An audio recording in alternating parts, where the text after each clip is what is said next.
It's all good though, man.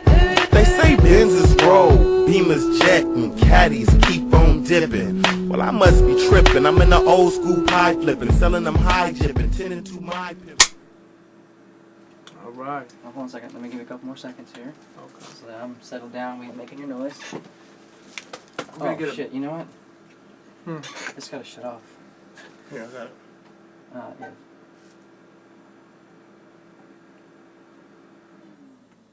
There we go. That's what we're talking about. You want to pour his drink before we cool? Yeah, he can do his thing. Got it. Okay. Shane, I'm gonna be getting mostly a medium shot because this is in the foreground, so. That's fine. You can go up high and go low too. Okay. If you want. Did you Yeah. send an email?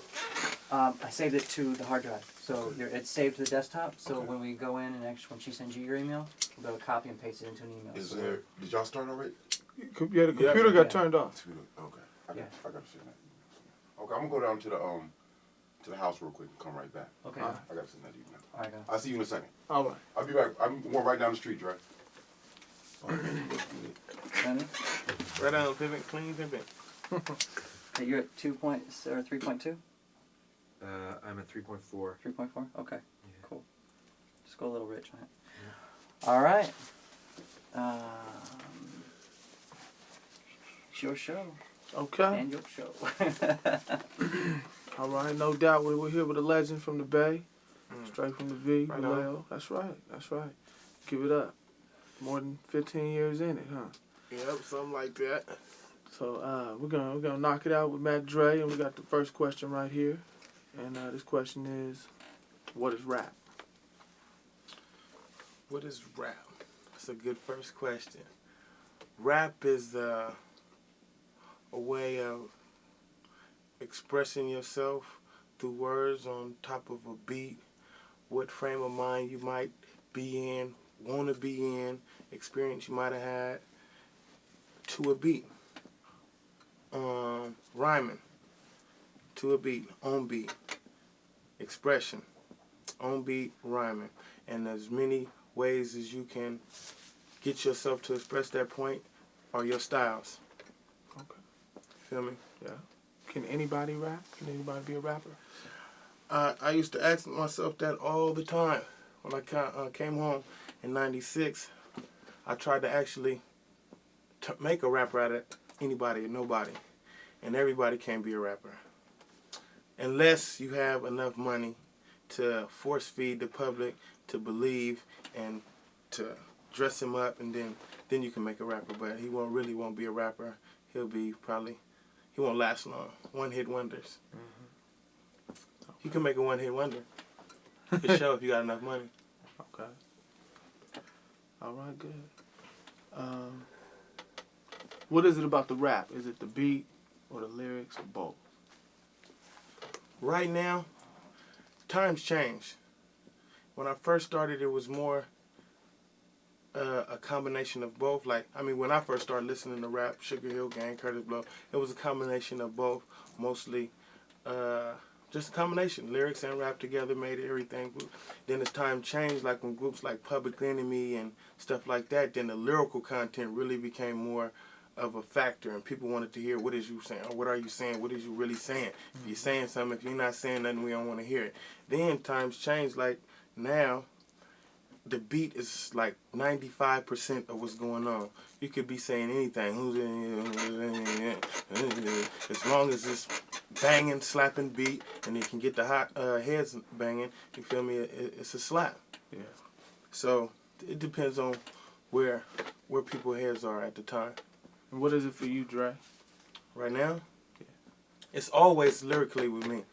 It's always lyrically with me because not just fans on the street. I don't just rap for the fans on the street. I rap for the rappers that rap, too. I rap for Yuck Mouth and Keek rap for me, and we rap for each other. So my game got to be lyrically tight because I'm rapping for my niggas, too, that rap.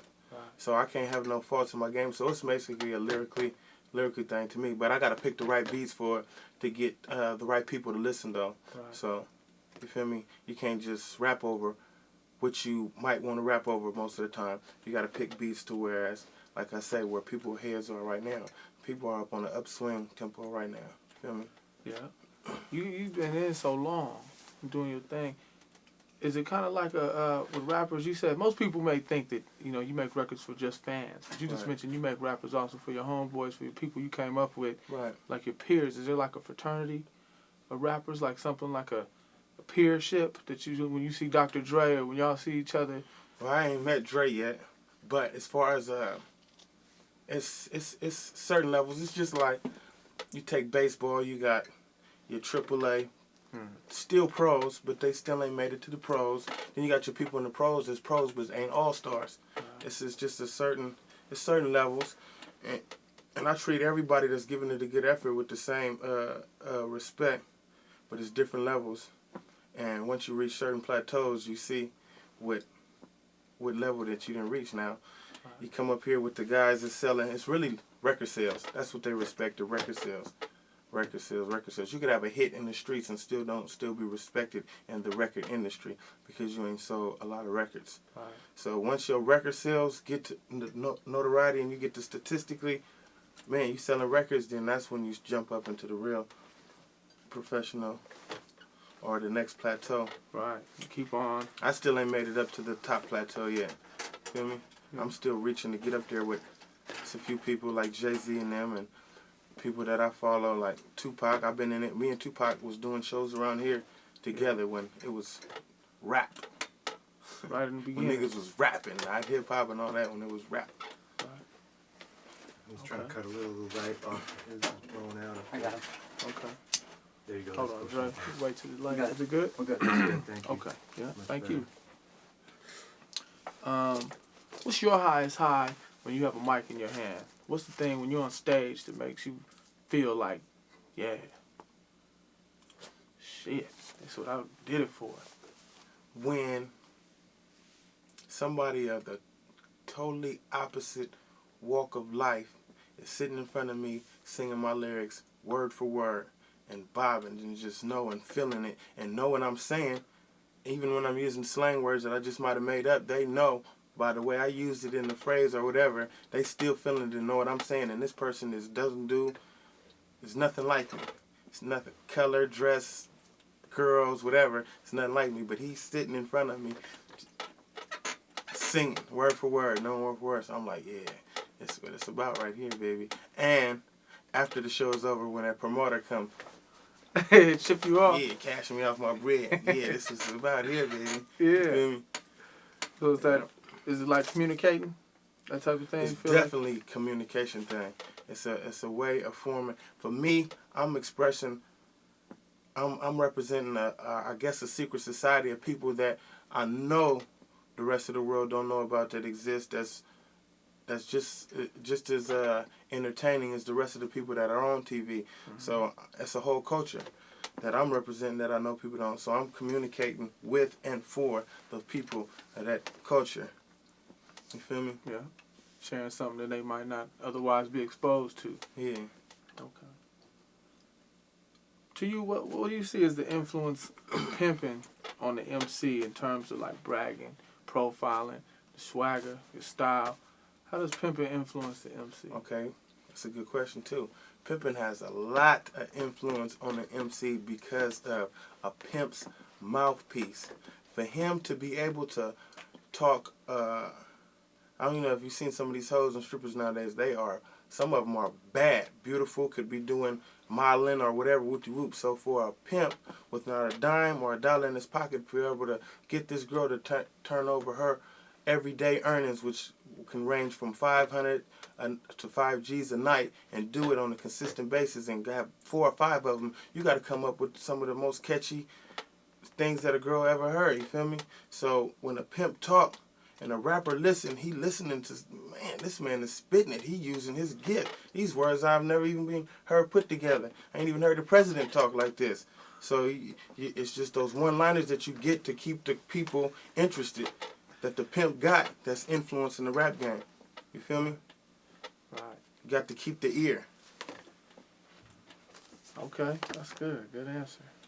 So the next question is, what is a pimp?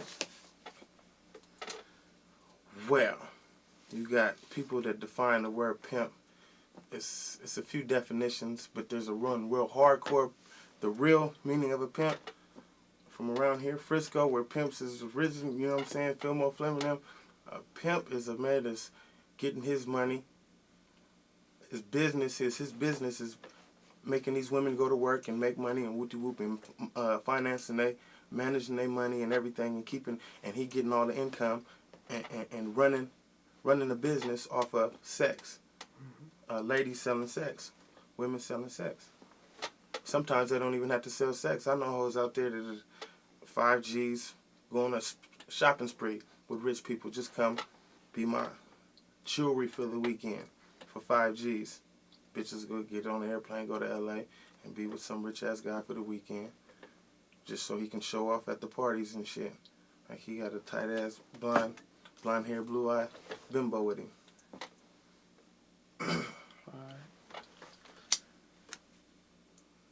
Dre, what's the difference between a pimp, a player, a gigolo, and a Mac?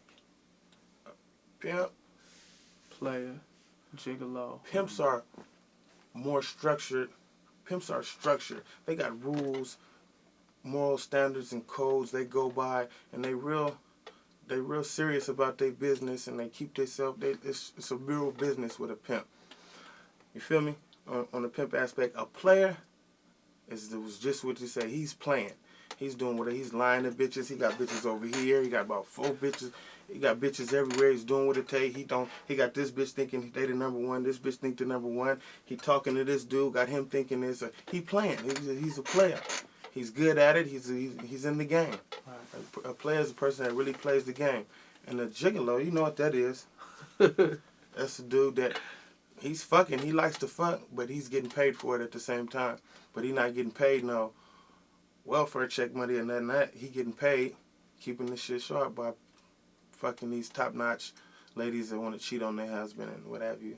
I know a few guys that's working their gigolo game. Clean cut. Is it going clean good cut, for wearing him? those Italian cut clothes, those tight silk shirts and black shoes and with shiny shoes and what have you. You feel me? Yeah, staying polished. Okay. That's if you got the stamina. Everybody can't be a gigolo, huh? Have to lay it down. Okay. What about a Mac?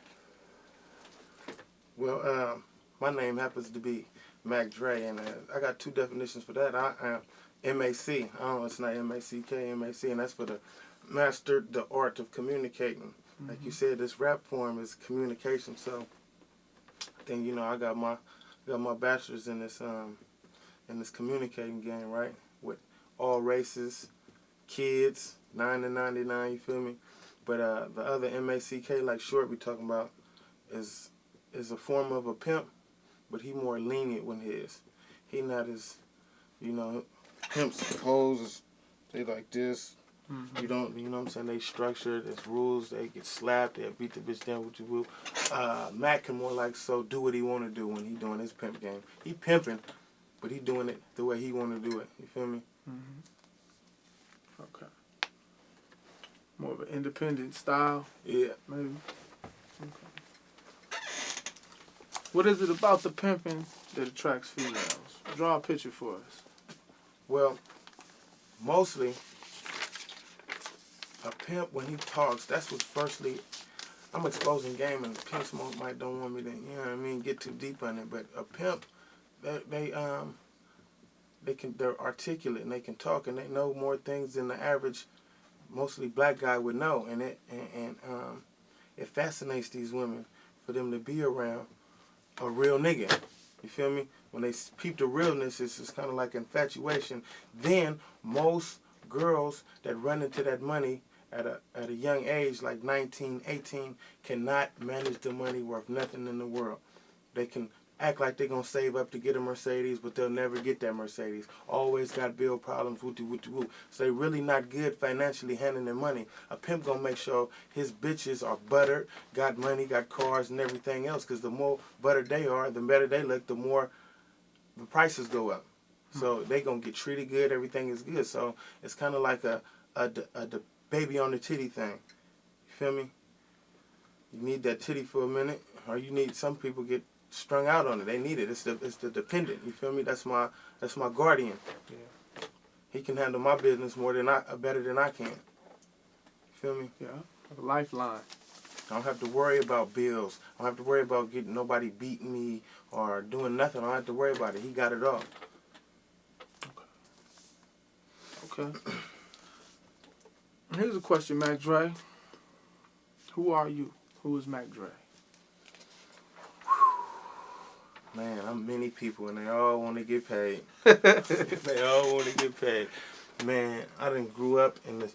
That's the reason why I've been a lot of places and there's no places like the Bay because so many races interact with each other and they get along good. It's not a lot of racial tension out here. If it's any tension, it's was tension between he's from there, or she did this, he did this. So I was born in Oakland, was raised in Vallejo, Concord, San Rafael over there in Marin County, everywhere, you feel me? So I think, and I done kick with all different kind of people. Sometimes I get tired of being thugged out, so I go kick with the other guys for a minute, or some woo-woo. So I'm many people, and that's what I think made my style so different from everybody else's because I done damn near, you feel me? Yeah. Been My around Asian everybody. cats, my Filipino niggas, my niggas in Frisco, Mexicans, and you know what I'm saying, a little bit of everything. I got all kind of friends. Feel me? Talk about that, the value of that, as opposed to That's maybe so being valuable Okay. because it's man, you can talk to, you can do things that other people can't because they got the blinders on and they don't know because they haven't opened up and actually learn. If they have been exposed to this stuff, they weren't learning and seeing what it was really real. I'm a people person. I'm interested to see how other people live. You feel me? What they might be doing.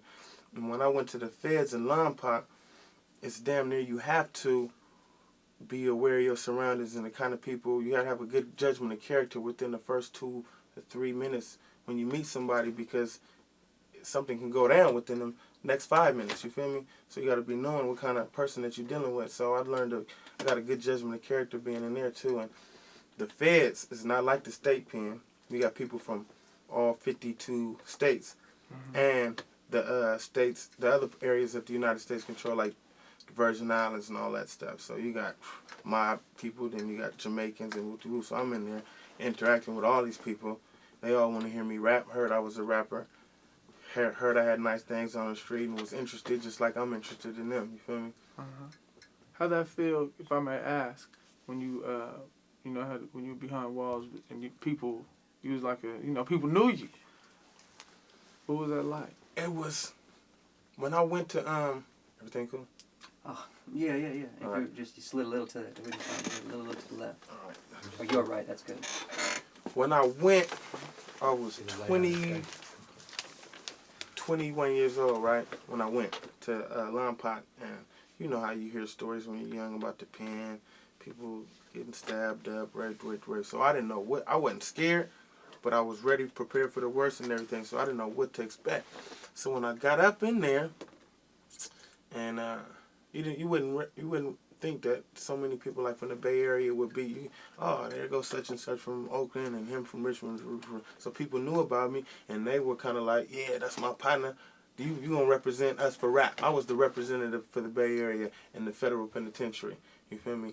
So and I'm the poster child. So every so often I have to go up in the band room up in there and eat a rapper from New York, L.A., wherever they came from, whoever thought they can rap. And they peoples brought them up there to the band rooms to see if they can get down with Mac Dre, you feel me? So it gave me a little bit of respect when I was in there. So I was up there as a mob figure with the mob figures, you feel me? Yeah. Because I could entertain the mob figures. Yeah. Okay. Were you born who you are, or were you taught to be what you are? I was born in Oakland.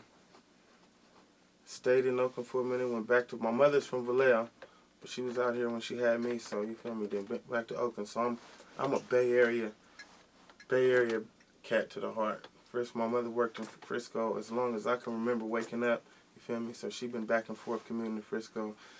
So, basically, I'm just like you and whoever else from the Bay Area that might be watching that's into rap music.